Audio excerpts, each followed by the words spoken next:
everybody! Welcome back to my channel, Cooking in Siargao. In this video, I am going to share how I make Ginataang Salmon or salmon with coconut milk.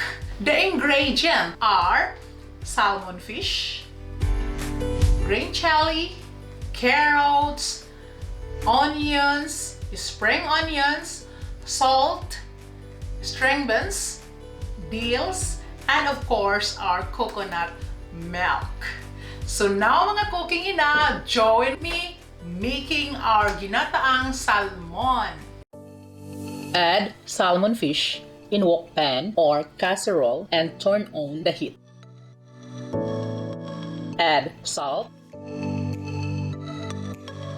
Now add the sliced onions.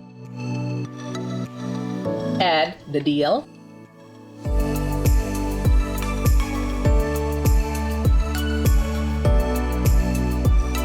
Pour in the coconut milk.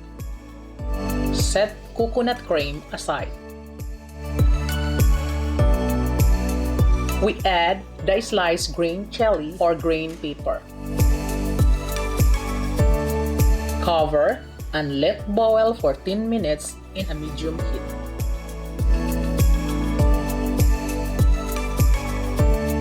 It is time for our sliced carrots.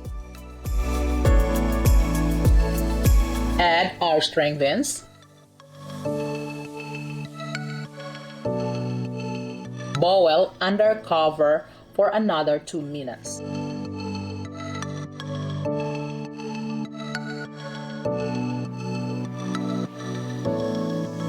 Add the coconut cream.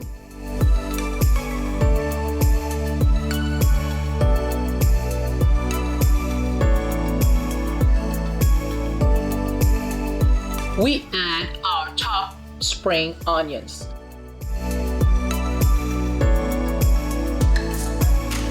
Let's plate our Ginataang salmon or salmon with coconut milk.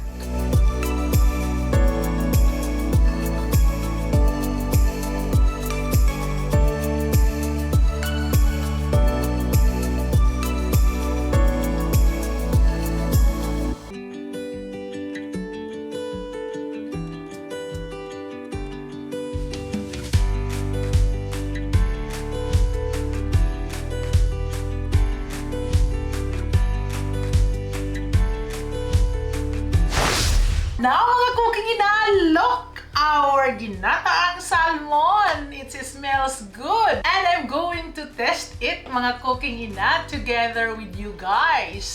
So, let's test it mga cooking ina! Pick up a small piece here. And wow! Smells and looks appealing. Looks yummy the texture of our salmon fish mga cooking ina. Look, it's juicy with a coconut milk and borscht good.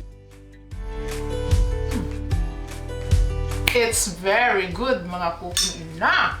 I hope mga cooking ina you will try this for your family as well because it's very good, healthy with lot of omega-3 and a lot of vegetables. And we have a lemon for garnishing and take away the smell of the seafood mga cooking ina. And I hope you will try this recipe as well for your family.